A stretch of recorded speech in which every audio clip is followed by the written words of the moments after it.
Alright, 2. Cigarettes and society. There was many similarities with the smoking history of the George and Mrs. Carroll, George and L. and Mrs. Carroll S. On similarity stands above all the others overwhelming, important for the reason of becoming apparent later, but you should think about it hard and state of the relation it bears on your smoking history is that George and Carol both started smoking because of the social pressure. They did not start because they felt something inner craving the cigarette, some genetically established need such as need from the mother's love of the food or sex. This wish for the smoke was not born in them, either of them.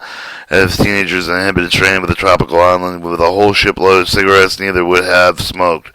Therefore, there would have been no reason to do so, no pressure, no urge. Even perhaps might convincingly have tried one cigarette out of curiosity just to see what this odd white cylinder was and what its effects were, but neither would have enjoyed the first few puffs, and neither would have even smoked again. To become a non-smoker, you must first learn to like cigarettes. Nobody ever liked the first one they tried. George didn't like his first cigarette he tried, feeling with the manhood it gave him. Carol found that his first one distinctly unpleasant. He should have been found exclusion with her peer group of the still more unpleasant, or she felt at the time. Gradually learned to like smoking because he felt successfully socially pressured into repeated acts of smoking. When unpleasant first gradually became tolerable, but it became vaguely pleasant, and finally became a habit.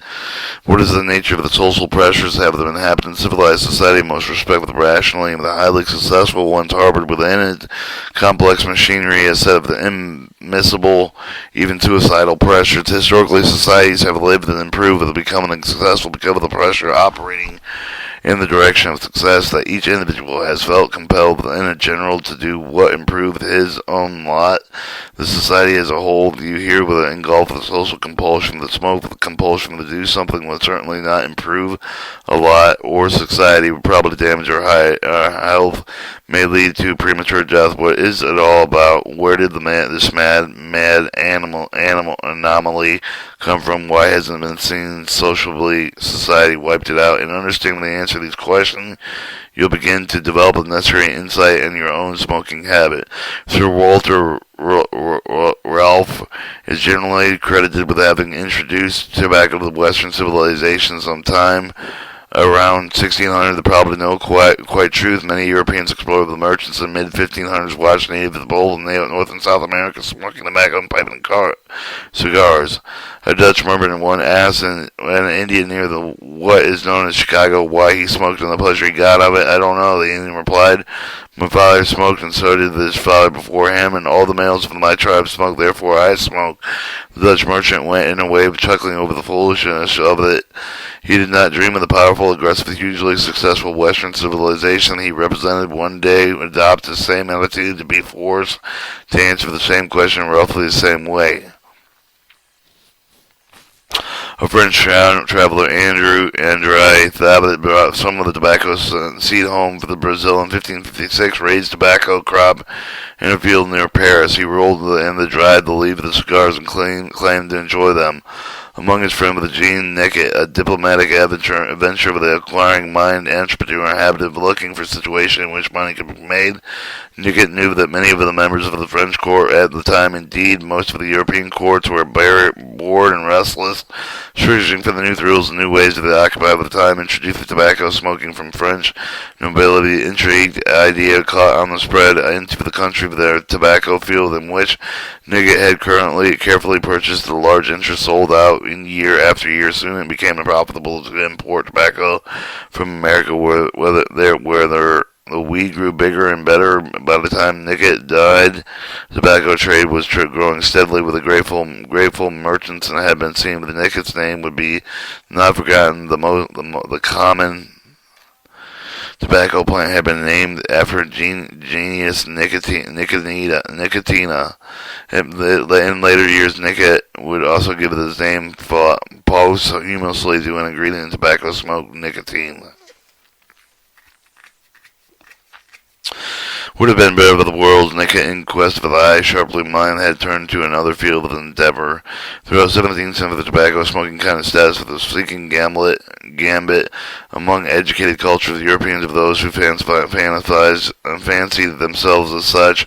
It occupied roughly the same niche of the society as some of the marijuana smoking underground movie going doing in our society today. Is something you really wanted to show that avant-garde you were. It had little intellectually snob appeal. The intellectuals, in fact, claim that smoking helped them think that observed vapors obviously would have not any good for the great mass of common men who intellectually viewed did not need to think and weren't capable of thinking in any case. Anything much of the snob appeal would naturally attract the against the snobbery directed to the common men would be unwanted to smoke tobacco just to show that they were intellectually anybody else. In some way, modern suburbanalities smoke pot and visit underground movies to show that they are more within it than their neighbors. The use of the tobacco go rapidly. Farmers of Virginia exported 18 million pounds of weed in 1700, 40 million, and in 1750, 123 million in tobacco. In 1800, tobacco, like a huge octopus, was gradually extending, tightening in the grip of the civilized world. Through all the time, there was never any serious medical objection to weed. There were medical-orientated objections, but there was mostly based on religious moral consideration, were generally dismissed as Quakery, where in fact Quakery nobody really studied the physical effect of tobacco smoking. Fundamental religious groups which seemed to be object to anything that was fun, including the sex drive, convincing everybody that smoking caused warts, elliptical fits, and other psychological problems, not mentioned the rule of internal damnation of the soul. It's now known for certain, of course, that smoking does indeed cause disease, but the anti-smoking campaigns of early centuries were not based on reliable evidence, but quite properly laughed at by generally smoking public. When reliable, believable evidence was last produced, every early 20th century smoker still had a traditional understanding tendency to ridicule such evidence, just another flurry of pseudo-religious nonsense, mere fire over the brimstone preaching, and blue-nosed narcotics which don't have to have fun, and hated everybody who did. Then it took a long time with the real evidence and reliable evidence to get itself sold.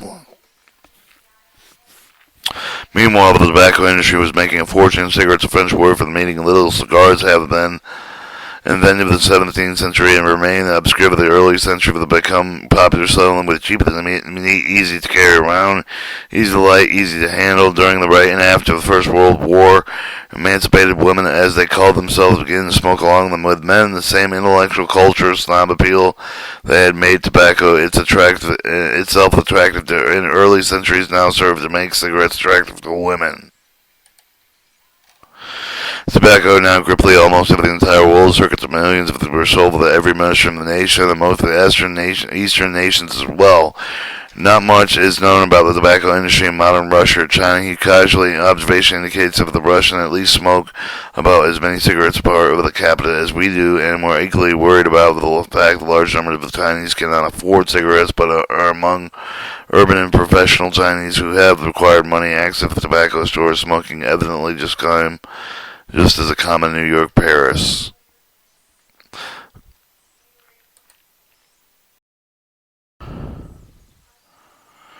Alright, while spreading for the civilized world, tobacco picked up the gradually accumulated new sociological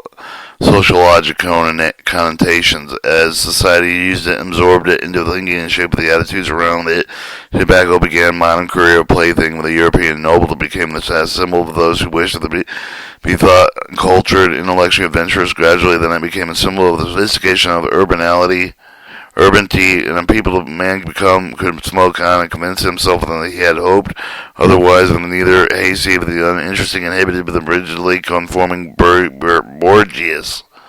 He was worldly wise. He knew his way around. For adolescents, for the adult concerned about their own maturity, smoking became a symbol of adulthood. Cigarettes in the hand, one could feel older, wiser, more able to cope with life and its problems. Connotation gradually spreads like ink blot into the area of the sex, and cigarette could make a boy feel more adult. It could also make the smoker feel and look more mature with experience sexually and adventurous.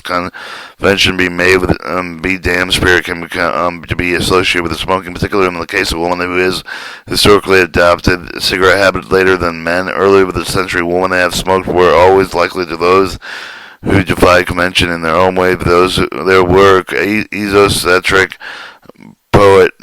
poetess, members of the oddball political groups, advocates who were reverently called free love. The ideal gradually grew. The woman who had smoked probably adventurous sexually as well. Movies latch onto the convenient bit of symbolism long ago, but they never let it go. And the movies over the prostitutes, ladies, spies, rich men's mistresses, delinquent teenage girls, ladies, criminals, private eyes, girlfriends, adulteresses, smoke, nice old ladies, sweet young mothers, unashamed school teachers don't smoke. A girl who wishes to enhance her sexiness is encouraged to believe that she can do it by smoking. Still other connotations were added, sociological complex one by one. Smoking became an act of companionship. Offering a man a cigarette became a gesture of friendship. To keep the gesture simple, a cigarette even now costs about 2 cents a piece. Offered cigarette tells the receipt, I want to be of your friend. I don't want to give you an expensive gift because that would seem like an attempt to buy you. Therefore, I offer you this inexpensive token of my goodwill. The act of lighting another's man's cigarette is a similar gesture. For a man's lighting a woman's cigarette or giving her one or lighting it can be an opening and moving a courtship. Only traditional way of the woman gaining man's attention is in a cocktail lounge, for instance. It is to take out the cigarette and ask him for the light later in the relationship. He will light a cigarette as a gesture of the courtesy, and in the same way he opens the door for her helps her on with her coat. Thus deeply with the tobacco bar and the way with the culture of the bear, with deeply intertwined throughout the other cultural roots, thus on the fact of becoming a part of the cultural smoke of not living like eating your ice cream cone, going to swimming and gazing into the stars, which each of the individual can elect to do nor not to do as see fit, without greater pressure upon them either direction. Our very cultural urge to start smoking once started continuing its wonder in the millions of the people like George L., Mrs. Carol S. and smokers, as any wonder that you are one. On top of all the social pressures considered on the other kind of external pressure, perhaps the most powerful of all the pressure exerted by the tobacco industry. Tobacco industry, absolutely enormous wonder. World production of the tobacco in 1969 was over 10 billion pounds, which is some of 2.5 billion pounds came from the United States. In the year, the American companies produced 580 billion cigarettes. In all-time record, and Americans smoked 511 billion of them. It was estimated that in 1967, the cigarette consumption of the total was well about the million young people who had started smoking for the first time during each year. It was also estimated that the total diminished somewhat by the fact that 300,000 Americans died prematurely during the result of having smoked. The huge industry does not intend to sit quietly, watch everybody's quitting smoking, although they frequently utter pious claims to the contrary. Certainly continue the efforts for the recruit million and new customers each year. At the first word of the Conference of Smoking and Health held in New York in 1967, later Senator Robert F. Kennedy told the delegates that the tobacco industry spends over nearly $300 million a year in the country on television, radio, newspaper advertising. Highest priced, cleverest agencies in the world are involved with a monumental pro-smoking campaign through his cosmic forces, and it's not easy. Another man who attended the 1967 World Conference, Emerson Foote, who had once been president of the leading agency, he resigned because of the agency's involvement in cigarette advertising. In this view, and it was about the best distasteful business for agency to be in, a worse and immoral one. Other officers of the agency which earned several $1 million a year from cigarette account, did not agree. Emerson Foote told the conference delegates for his former agency and other work in all media representing cigarette smoking as pleasurable, relaxing, and adult practices.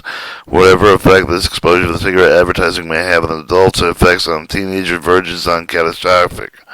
Cigarettes and commercials are highly compelling. Some years of the tobacco industry voluntarily agreed not to present advertising in which very young smokers were pictured. The industry then patted itself on the back of the display with social conscience, but the gesture was a hollow one. It's true that the smoker we see with the TV commercials on the back covers of magazines are plainly adults. They seem generally with somewhere over the 20 to 35 age bracket, but they are carefully presented with adults all want to be or cultural heroes, heroines. They are all good-looking, sophisticated, sure of themselves, usually somewhere over the upper middle income brackets. They all seem to live on a huge country estates.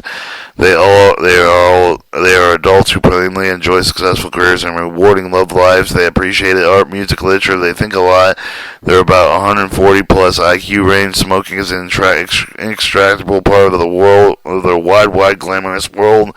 Do you wonder why you're a smoker? Do you begin to see now why it's hard for you to quit? 3. Cigarettes and the individual.